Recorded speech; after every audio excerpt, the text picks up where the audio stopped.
कि मैं पांडवों के संपूर्ण वंश का विनाश करूंगा।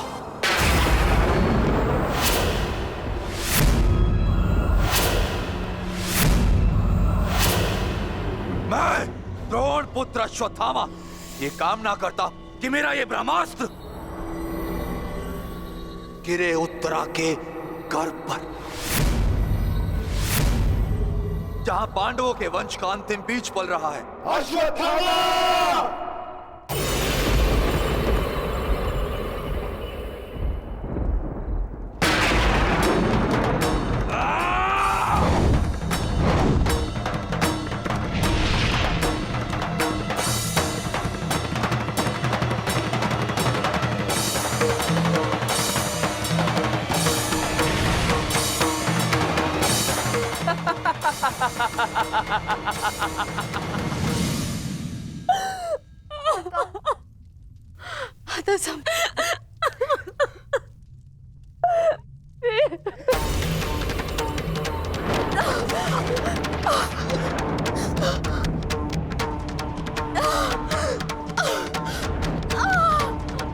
क्या हुआ पुत्री, तुम ठीक हो ना?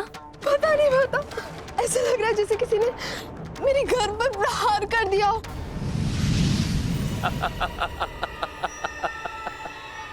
पांडवों के वंश का विनाश। अश्वत्थामा!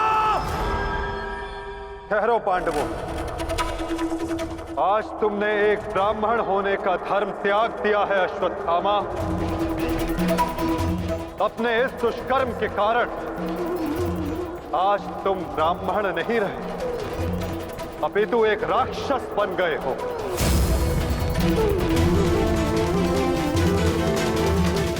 आज तुम्हें वो दंड दिया जाएगा जो एक राक्षस को दिया जाता है। तुम्हें अपने दुष्कर्मों का परिणाम भुगतना होगा अश्वत्थामा। परंतु माता, उत्तरा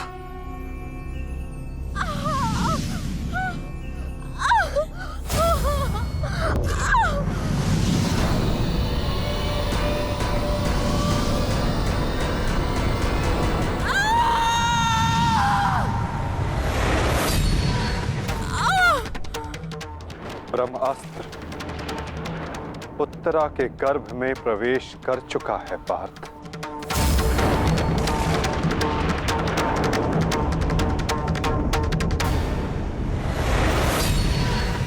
नहीं माता, ब्रह्मास्त्र का प्रहार कभी व्यर्थ नहीं जाता पार्थ, और उत्तरा की कोख में पल रहे नवजीवन के प्राणों पर यदि कोई संकट आया तो ये संकट केवल उसके प्राणों पर नहीं, उसके भविष्य पर नहीं, अपितु समस्त संसार के भविष्य पर आएगा पार्थ।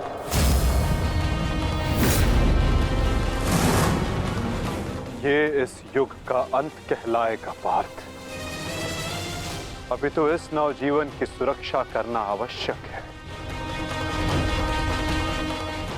धर्म के रक्षण के लिए इस नवजीव का जीवित रहना आवश्यक है पार्थ। माता रक्षा कीजिए, मेरी संतान पे कोई संकट आ रहा है। माता रक्षा कीजिए, कुछ कीजिए माता, वैसा अनर्थ मत होने दीजिए।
अभी ये बालक सुरक्षित है।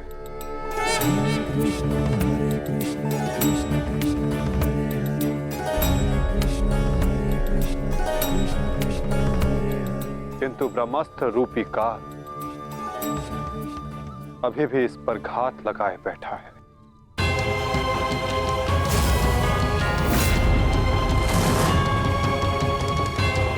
इसलिए मैं स्वयं इस बालक की सुरक्षा और इसका मार्गदर्शन करूंगा।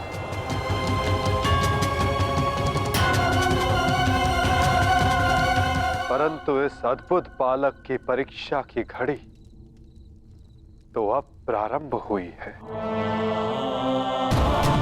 एक योद्धा की भांति इस बालक को इस संसार में जन्म लेना होगा, जो धर्म के मार्ग को प्रशस्त करेगा। एक योद्धा इस संसार में आने के पश्चात युद्ध लड़ता है, किंतु इस बालक को जन्म लेने के लिए संघर्ष करना होगा और जीवन की ये परीक्षा इसे स्वयं देनी होगी।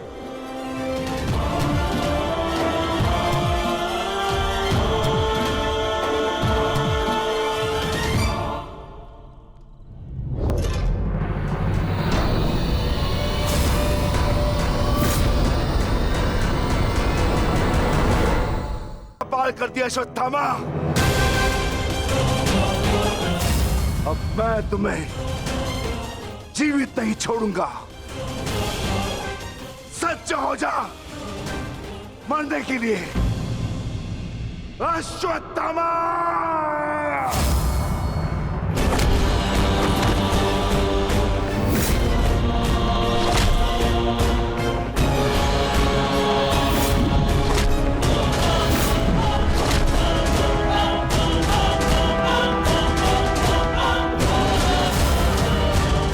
ठहरो विकोदर।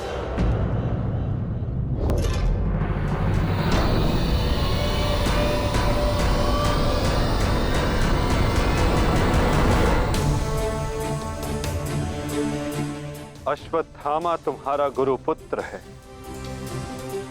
और जन्म से एक ब्राह्मण भी। इसकी हत्या का पाप तुम अपने सर पर ना लो विकोदर।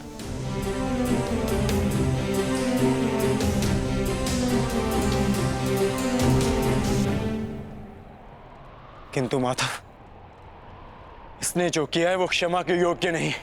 अवश्य पार्थ, अश्वत्थामा ने जो किया वो क्षमा के योग्य नहीं है।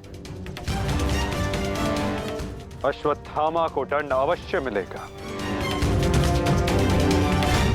ऐसा दंड कि आने वाला संसार सदा स्मरण रखे कि मूर्खता और खीज में किया गया कर्म सदा विनाशकारी सिद्ध होता है।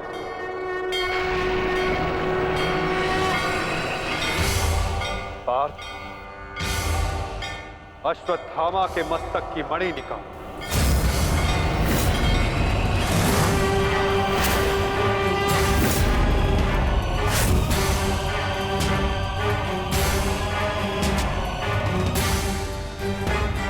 नहीं वासुदेव, आप ऐसा नहीं कर सकते। देना है तो मुझे मृत्युदंड दीजिए वासुदेव, परंतु ऐसा मत कीजिए। तुम वीर गति पाने के योग्य नहीं हो अश्वत्थामा।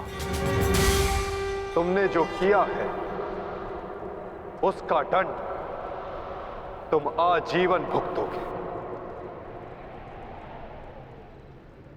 पार्थ,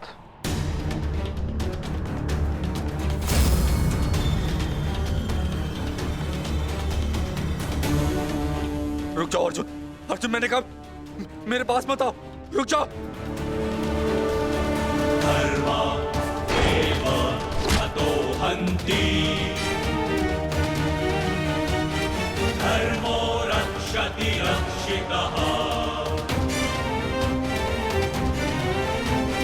तस्मात् धर्मो न हन्त्यो,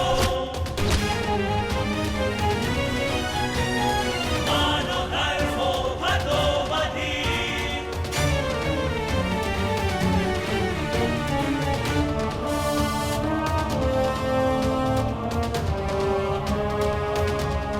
अर्जुन नहीं नहीं अर्जुन धर्मोरक्षति रक्षितः नहीं अर्जुन नहीं अर्जुन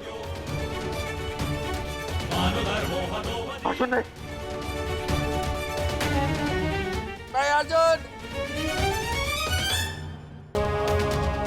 अर्जुन नहीं नहीं अर्जुन धर्मोरक्षति रक्षितः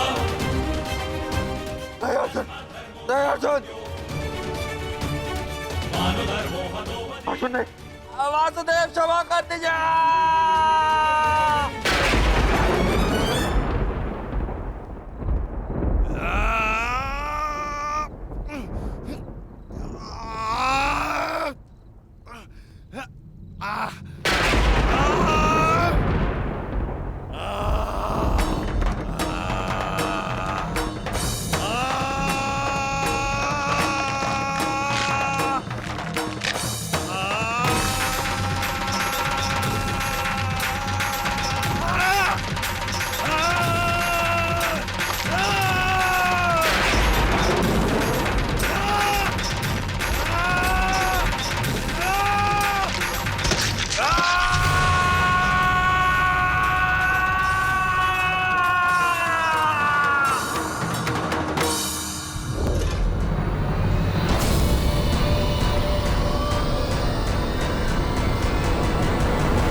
मैं तुम्हें श्राप देता हूं अश्वत्थामा,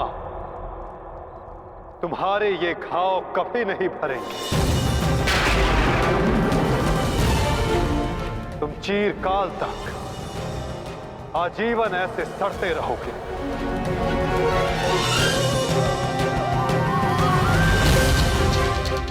ये घाव लिए तुम जीते रहोगे अश्वत्थामा, और कलयुग तक समस्त संसार को संदेश दोगे कि पाप का भार असहनीय होता है। नहीं नहीं नहीं नहीं नहीं वासुदेव वासुदेव मुझे क्षमा कर दीजिए, मुझे मृत्यु दे दीजिए वासुदेव, परंतु ऐसा मत कीजिए।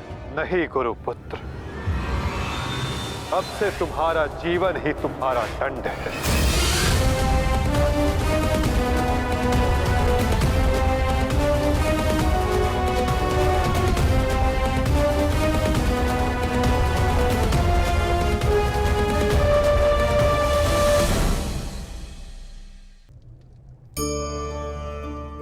हमारे जीवन में मित्र और शत्रु बड़ा महत्व रखते हैं। यदि गंभीरता से सोचा जाए तो ऐसा कोई क्षण नहीं जब हम अपने मित्रों के बारे में ना सोचते हों या फिर अपने शत्रुओं के बारे में। हमारा हर कार्य या तो हमारे मित्रों के हित के लिए होता है या फिर हमारे शत्रुओं के अहित के लिए। हम हर स्थान या तो अपने मित्रों के साथ होते हैं या फिर अपने शत्रुओं के साथ। कोई नहीं चाहता कि उनका शत्रु प्रसन्न रहे। हर कोई अपने शत्रु को नष्ट कर देना चाहता है, और ऐसा करने के लिए वो हर संभव प्रयास करता है। उसे आर्थिक, मानसिक और शारीरिक हानि पहुंचाने का प्रयास करता है। परंतु यदि मैं आज आपको ऐसा मंत्र सिखाऊं जिससे आप अपने शत्रु को सदा के लिए नष्ट कर दें तो, और वो मंत्र है मित्र बनाना। अपने सभी शत्रुओं को अपना मित्र बना लीजिए और आपके सारे शत्रु स्वतः ही समाप्त हो जाएंगे। परंतु नियम अनुसार तुम उस पर ब्रह्मास्त्र का संधान नहीं कर सकते जिसने तुम पर से साधा हुआ ब्रह्मास्त्र लौटा लिया हो अश्वत्थामा। अब तुम इस अस्त्र का संधान अर्जुन पर नहीं कर सकते अश्वत्थामा। तुम्हें इसका संधान अब किसी और दिशा में करना होगा।